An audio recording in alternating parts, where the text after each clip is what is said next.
So if you want to build your gamification system or serious game, you need to really understand your target audience.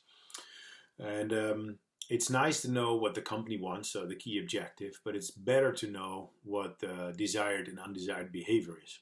Now, I explained to you that you can understand that type of behavior or define that behavior through the game store methodology.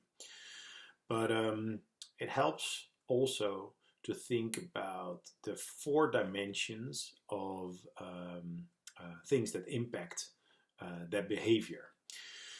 And I'm going to give you some exercises for yourself to think about that. So first of all, please write down for yourself right now, what do you want out of life? So what do you want to achieve? Maybe this year, maybe the upcoming 5 years or 10 years, or in general, or next week. What do you want to achieve? Write down. And press pause because I will move on.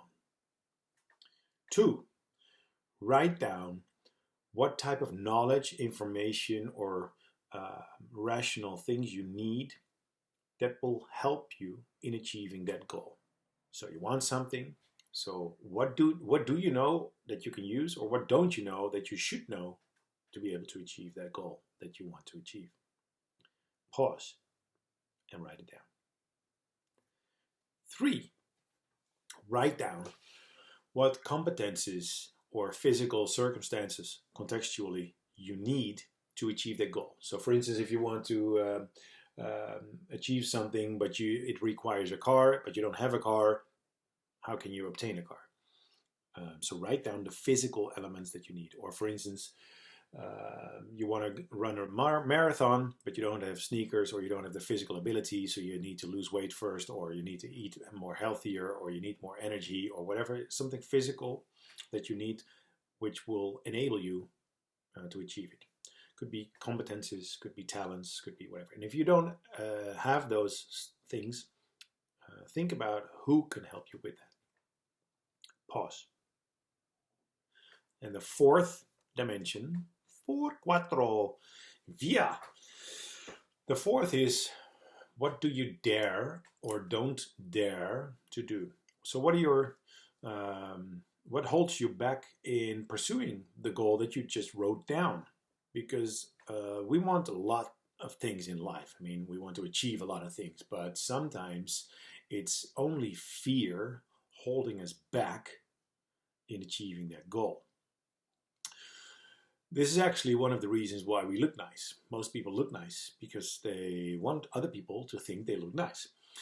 Look at Instagram. If you scroll down and watch all the women, for instance, especially women, I'm sorry to be sexistic here, they all look very pretty and they all look picture perfect because they are afraid they don't match the beauty norm that they think is out there.